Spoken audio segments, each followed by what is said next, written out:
Afternoon, everyone. Good morning and good evening, wherever you might be. My name is Nomsa Clara Mube, and welcome to Nkosi Talk Shows. So I'm still talking when I come on in the evening or mornings, I talk about racism. So as promised, I have a video. You can see I'm really tired. It's my bedtime now. As promised yesterday, I promised to show you guys the video of this guy that was discriminated.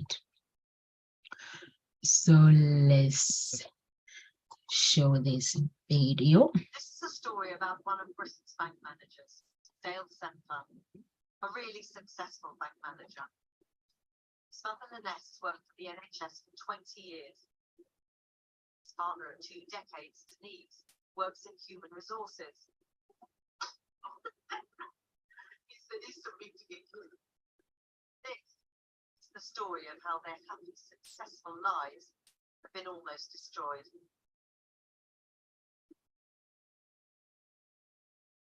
I'm accustomed to being pulled over and stuff like that, so I'm accustomed to it. I get it.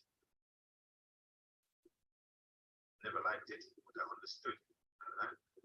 But this particular day, when they've come out, it was so many police officers, and they said, "We're here to arrest you for firearms." I'm like, "Firearms?" And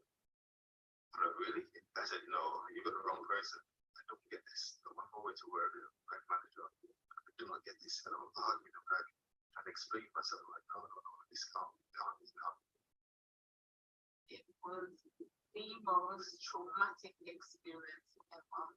Being pulled over, and before you could blink, the handcuffs were on Dale, and he was pulled outside the car, and I was trying to understand what is going on, what did we do, trying to get a sense from the cops and not understanding what's going on, and basically just being shouted at to stay in the car, be quiet, having this played out before somebody actually gave me some information. We're arresting him on firearm. I was like, okay, I can breathe now because I know what it is, and I know we don't have any firearms, so, let's let this play out. Police told Dale he was being arrested in possession of a firearm. They had a warrant to search his home. So at that time, I'm thinking, what 15, 20 years? What is that? What could I have actually done to have made something like this happen? Why are they here?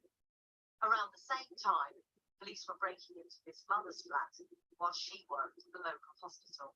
I worked for the NHS 20 years coming July. And to hear that guns going through my flat, I'd be crazy. And when I came home, I saw my book was there. So there's a padlock on my door. And a lot of things were scattered on my house.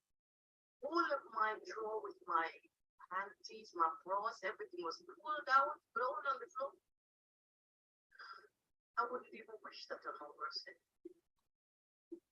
Back at Dale's, the police's line of questioning, she says he was later to learn underpinned the allegations against him, was how could he afford the things in his house, a nice car.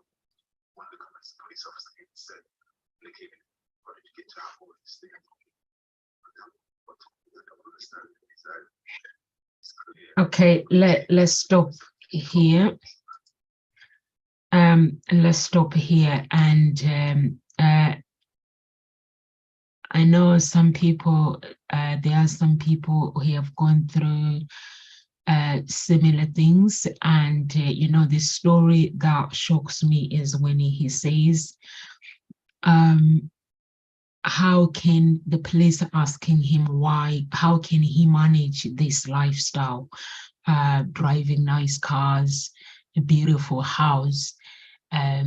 Why can't a black man or a black woman be able to afford all these things?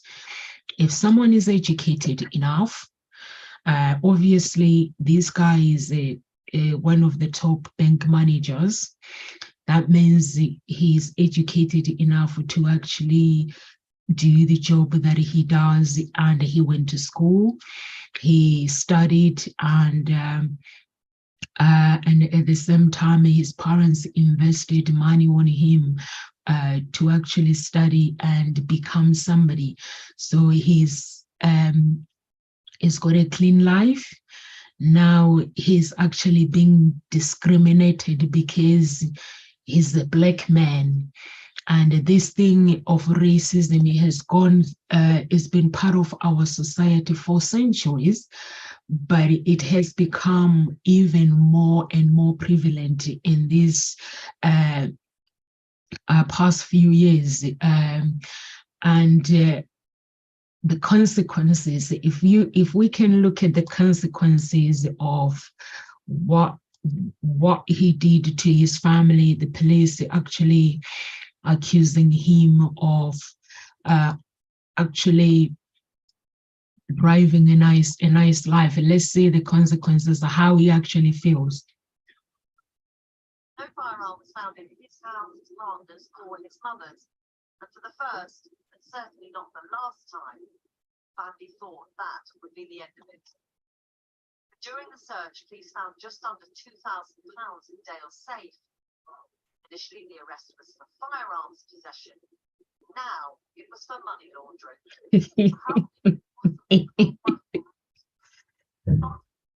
Right. And from the onset, the undertone to this whole investigation was, look at us, we are black people.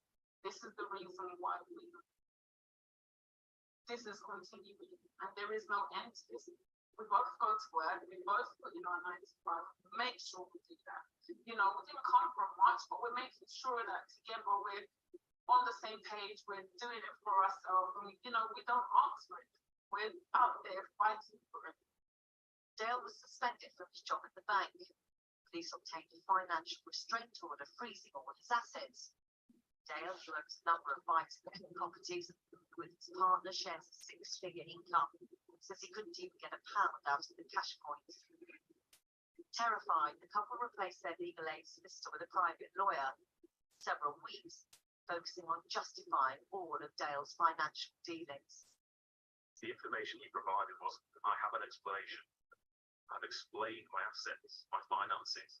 He produced within 24 hours, filed because they said his watch, his jewellery, his possessions were all tainted items. It's one of the Proceeds of Crime Act 2002. They made the assertion that everything was part of the proceeds of crime. They have used shoestring false intelligence that there's a young black man with previous convictions driving a brand new X6, enjoying life, and then the next day he's the enemy of the state, where his assets, his finances are paralysed, his mental health compromised, his whole life is literally being watched. 7 weeks after it was put in place, a financial restraint order against him was dropped. There was no lawful grounds for it to remain in place. He was awarded £10,000 in costs by the Crown Prosecution Service.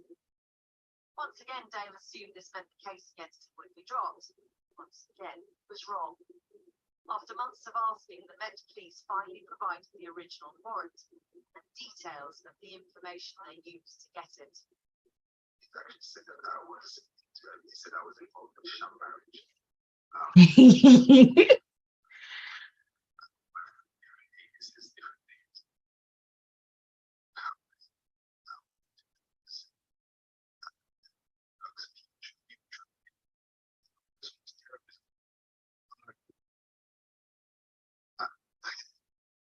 Alongside this litany of enormous allegations, they also had to tackle a series of basic errors in the police information about Dale, British passport holder born in Montserrat. There is this element of being from Jamaica, which he isn't from Jamaica. I am Jamaican. I'm proud of being Jamaican. He has no links to Jamaica apart from me, but he's now being, it's part of what they're investigating versus in the UK. That's something that would have been washed very easy. You know, he's got ties to traffic.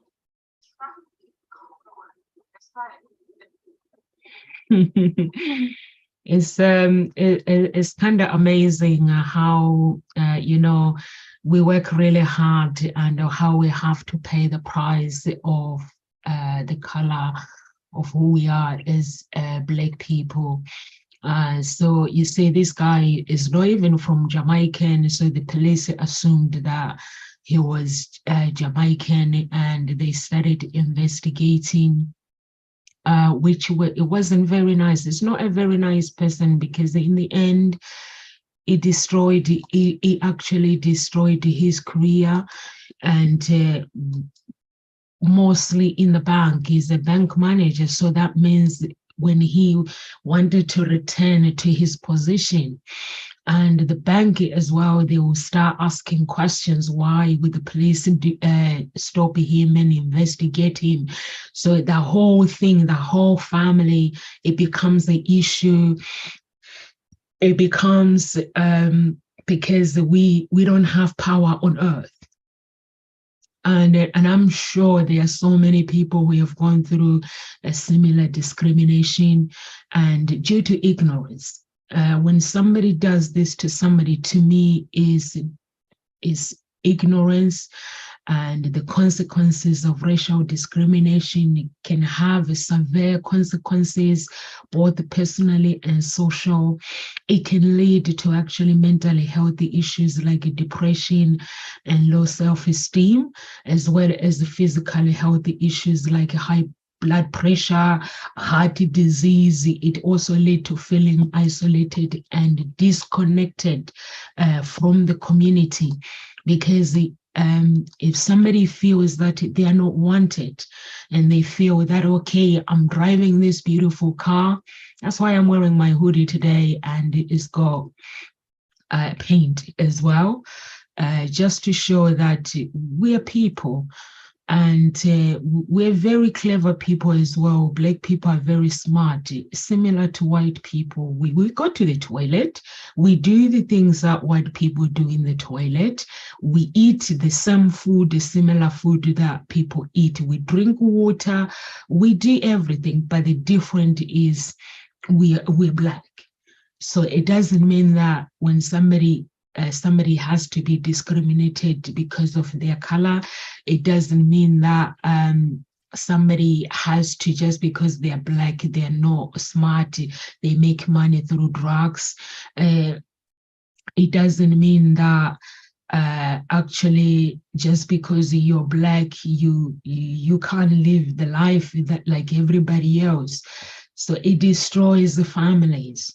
It destroys children. There's children who have a bright future ahead of them. When they go through this, can you imagine that whole thing, that what it does to somebody just because of one thing, just because of color? So I don't know if you have gone through a similar discrimination, or you feel that you're being discriminated. And for me, the advice that I can tell you is you have to know that your color does not define who you are as a person. And being Black person, it doesn't mean that you have to stop getting creative. You have to stop dreaming. It doesn't mean you have to stop dreaming. It means you have to keep going, not to prove anything to somebody, but you have to keep going, because God created us on earth to have a purpose, to have our destiny, to actually fulfill our destiny, to fulfill God's purpose, so that when we live on earth, God can say, okay, you played a part on earth. He didn't create us to live under somebody else's umbrella. So for me, I just Ngozi Talk Shows is all about finding your own voice, lead from within. If there is any Black person that is out there and they feel that they don't have a voice, know that you do have a voice. Know that you can be who you want to become. No one can affirm your destination. No one can tell you. God created you. When God creates us, He knew us before we were conceived. He gave us a book of life. He gives a white man a book of life and a black man a book of life. He gave a black man his destiny and a white man his destiny. He gave the keys of the destiny, that a white man is destiny and a black man is destiny. He gives the horse of success, wealth, the horse to ride, riding your destiny so you can reach where you want to go. He gives a white man and he gives a black man that horse to ride.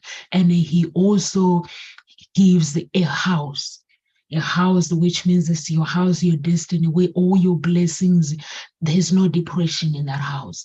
There is nothing, no discrimination. So it's up to us to reach that destination as Black people, to make sure that we get to where we need to go. And I know there are some other white people that are fighting for freedom for Black people. My ancestors lived in slavery through a white man. And I don't think I can live through slavery through a white man. My children, their generation, I don't think they can live under a white man. We are equal. We can sit in one table as one, as unity, and just speak and eat together. So we don't have to feel that we are not wanted, because a white man doesn't define my destiny. My destiny was created by God. He is the creator of the earth.